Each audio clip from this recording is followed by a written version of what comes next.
What's up mga libag at mga karayuma? Magbibigay tayo reaksyon about June Pala, ang dating kaibigan ni Digong, pinapatay din ni Digong. Si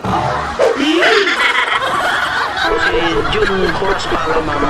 June Poras Pala. O, media, ma'am. Pinapatay ni Mayor Duterte, ma'am, si June Poras Pala. Anong taon po ito? 2003, ma'am. Ang kalayaan sa pamamahayag ay isang haligi ng demokrasya. Ngunit sa Davao City, ang boses ng isang mamamahayag ay tumigil noong ika-6 ng Setyembre 2003. Si June Pala, isang matapang at kontrobersyal na tagapaghatid ng balita, ay pinaslang. Ang kanyang kwento ay hindi lamang tungkol sa journalismo. Ito ay tungkol sa politika, katapangan at karahasan. Sino nga ba si June Poras Pala at ano ang dahilan ng kanyang pagkamatay? Ito ang kwento ng isang lalaking namuhay at namatay sa paglaban para sa katotohanan. Si Juan Pajadora Pala Jr., mas kilala bilang June Poras Pala, ay isinilang noong ika-17 ng Hulyo 1954 at lumaki sa Igpit 3 de Mayo, Digos, Davao del Sur. Mula sa simpleng pamumuhay, nag-ambisyon si Pala na maging tagapagtaguyod ng pagbabago. Nagsimula ang kanyang karera bilang mamamahayag at naging tinig ng mga ordinaryong tao laban sa mga tiwaling politiko sa rehiyon ng Davao. Noong 1980s, naging pangunahing tagapagsalita si Pala ng Alsamasa, isang vigilante group na kilala sa paglaban sa mga komunista at tiwaling opisyal. Bagamat pinupuri ng ilan, inakusahan din ang grupo ng malawakang paglabag sa karapatang pantao. Hindi nagtagal, ginamit ni Pala ang kanyang impluwensya upang magtayo ng sariling grupong kontra-komunista na tinawag niyang Contraforce. Sa kanyang programa sa radyo, nagbigay siya ng mga matapang na komento laban sa katiwalian at komunismo, dahilan upang makuha niya ang suporta ng maraming taga Davao. Taong 1988, sinubukan niyang pasukin ang politika at tumakbo bilang alkalde ng Davao, ngunit pangatlo lamang siya sa halalan, kasunod ni Rodrigo Duterte at Zafiro Respicio. Hindi siya sumuko. Noong 1998, nahalal siya bilang konsehal ng lungsod.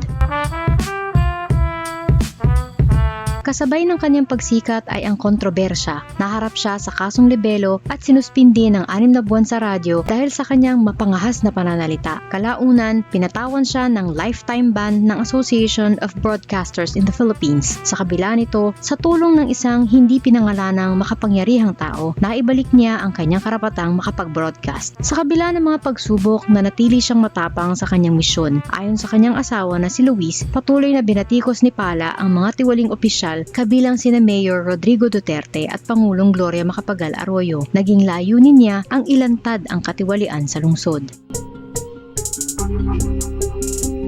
Ngunit ang kanyang pagiging palaban ay nagdala ng panganib sa kanyang buhay. Noong ika-14 ng Hunyo 2001, sa kauna-unahang pagkakataon, tinarget siya ng mga salarin habang pauwi siya sakay ng isang taxi. Bagamat tinamaan siya sa leeg, nakaligtas siya. Makalipas ang 2 taon, ika-29 ng Abril 2003, muling tinangkang patayin si Pala. Dahil sa serye ng banta sa kanyang buhay, napilitan siyang magsagawa ng kanyang programa sa telepono mula sa bahay. Ngunit mas pinipili pa rin niyang magtrabaho sa studio kahit pa nangangahulugan ito ng mas malaking peligro. Ang ikatlo at huling pag-atake ay naganap noong ika-6 ng Setyembre 2003. Pauwi si Pala mula sa trabaho kasama ang kanyang kapatid at 2 bodyguard nang pagbabarilin siya ng 2 lalaking sakay ng motorsiklo. Tinamaan siya ng 4 na beses sa dibdib at namatay siya agad sa pinangyarihan ng krimen. Ang kanyang kapatid ay nagtamo ng bahagyang sugat at isa sa mga bodyguard ay nabaril habang sinusubukang labanan ang mga salarin. Matapos ang kanyang pagkamatay, nagkaroon ng maraming haka-haka ukol sa kung sino ang nasa likod ng krimen. Taong 2017, sa isang pahayag ng dating pulis na si Arturo Las Cañas, isiniwalat niya na siya mismo ang isa sa mga pumatay kay Kita nyo magkakakonect-connecta talaga. Las Cañas, Matubato, Asierto, tignan mo, connect-connecta talaga. Hindi to tinanim lang, kasi kung tinanim to, hindi magko-connect-connect to. Kita mo, grabe yung connection. Pati yung pagpatay ni Las Cañas kay June Pala, pinapatay, inutos si Digong. Grabe, no? Pala. Sa madaling sabi po, kami ang nagplano na i-assassinate si June Porras Pala. At dagdag pa niya, inutusan umano siya ni Rodrigo Duterte na nooy alkalde ng Davao na isagawa ang pagpaslang kapalit ang halagang $60,000. Binigyan kami ni Mayor Rudy Duterte through SPO4 Sunny Binaventura ng 3 million pesos. Galit na galit si Mayor Rudy kay June Pala dahil sa palagi nitong atake araw-araw sa radyo. Ang mga pahayag ni Las Cañas ay nagbigay buhay sa mga dating testimonya ni Edgar Matobato na nagdawit din kay Duterte sa kaso. 2003 ma'am, meron kaming plinano pero hindi ako nakasama. Ito si June Porras Pala ma'am. June Porras Pala. O yun, media ma'am. Oo. Pinapatay ni Mayor Duterte ma'am si June Porras Pala. Anong taon po ito? 2003 ma'am. 2003. Si Mayor Duterte mismo ang nagpapatay? Opo ma'am, opo ma'am. Bakit? Oo. Kasi Bakit po? parang binabakbakan siya sa radyo araw-araw ma'am, araw-araw. Kasali ako doon sa operation pero hindi ako umabot ng operation. Doon sa plano na lang ako ma'am. Doon kami Ano po ba? Di ba? Nagko-connect. Kita nyo? Matubato. Talagang bataan sila ni Digong di ba? Ay, anong ibig sabihin nyo? Nung sinabi nyo ang nagpapatay, ang nag-utos si Mayor Duterte, paano po nyo alam na siya mismo ang nag-utos na ipapatay si June Pala? Nalalaman ko ma'am kasi yung nag-uusap siya, ang pinaka right hand ni Duterte ma'am, si Arthur Las Cañas. So ako naman ang katiwala ni Arthur Las Cañas ma'am. Palagi inaakbayan si Arthur Las Cañas. Palagi yung sinasabi nga kung wala kator, hindi peaceful ang Davao City. Yun. Sinasabi niya yan kay Las Cañas. Oo, sinasabi niya. Naririnig mo rin yan. Opo ma'am, opo ma'am. Kung kay June Pala, sigurado po kayo na ang nag-utos noon, ang nagpapatay ay si Mayor Duterte. Oh, ang pumatay naman ma'am, si SPO2 Jun Ayaw, si SPO3 Jun Larisma, sila ang may kasama silang returnees. So, Paano po pinatay si June Pala? inambos ma'am Saan inambush? sa papunta ng bahay niya Sa? ma'am. Oh, Inabangan subdivision, hindi ko alam kung anong kuan diyan. Inabangan. Oh, basta Inabangan, pinapatay niya. Grabe talaga. Tapos kami, naghihintay lang kami sa tawag kung namatay na si Pala doon. Saan kayo naghintay? Sa Ikulan ma'am, Karinderia. Kainan ma'am, kainan. Doon palagi kumakain si Mayor Duterte ma'am.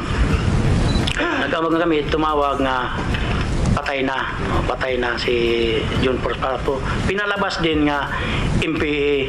Paano pagpapasok ng MPA mangangambus ng sintura ng Davao? Ang daming pulis. Oo. Kasi kontrolado ang MPA doon sa Davao. Kasi kaibigan yun ni Mayor Duterte. Ang MPA ma'am. Bagamat mariing itinanggi ng kampo ng Pangulo ang mga aligasyon, marami ang nanawagan na muling buksan ang kaso ng pagpastang kay June Pala. Bago pa ang testimonya ni Las Cañas, sinabi ni Duterte noong 2016 na si Pala ay isang rotten son of a bitch na nararapat sa kanyang sinapit. Si June Pala ay isa lamang sa maraming mamamahayag sa Pilipinas na naging biktima ng karahasan. Noong 2003, sa parehong taon ng kanyang pagkamatay, 6 na mamamahayag ang pinaslang sa Pilipinas. Ang bilang na ito ng mga pinaslang na mamamahayag ay patuloy na nadagdagan sa mga sumunod na dekada, isang madilim na talaan sa kasaysayan ng pamamahayag. Sa kabila ng kanyang kontrobersyal na personalidad, hindi maikakailang iniwan niya ang isang legacy ng katapangan at paninindigan sa gitna ng takot at panganib. Ang kwento ni June Pala ay isang paalala kung gaano kahalaga ang kalayaan sa pamamahayag, ngunit ito rin ay isang babala sa mga panganib na kaakibat nito. Ang kanyang buhay at kamatayan ay sumasalamin sa hamon ng paghahanap ng katotohanan sa isang lipunang binalot ng takot, kasinungalingan at karahasan.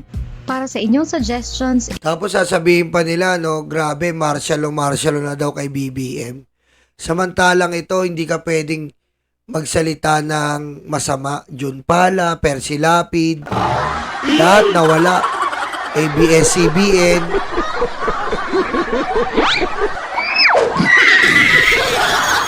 Diba? Tapos sasabihin nyo, ngayon martial law kay BBM, samantalang ito, anong tawag nyo dito?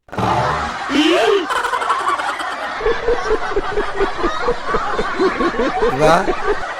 Grabe, sinapit natin sa Duterte na yan. Kaya kailangan maging Duterte-free Philippines na tayo. Kaya maraming salamat po mga libag at mahal na mahal kong karayuma, abangeros at mga dabarkads. Ako na naman po si Nyolo the Third at your service. Pa-like na lang po. Bayo. Pakibayo po yan. Like, pingerin ang like. I love you all. Bye-bye.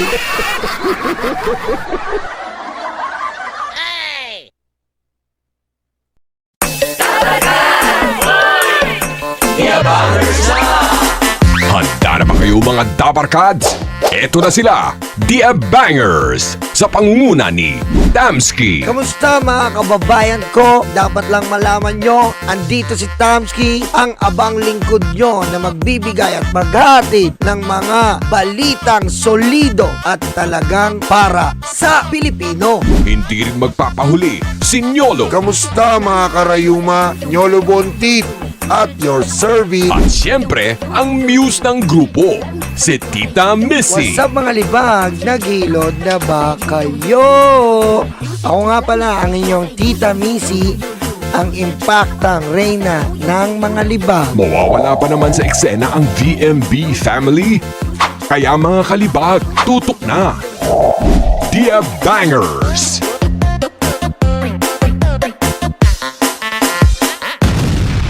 Kabahan na kayo.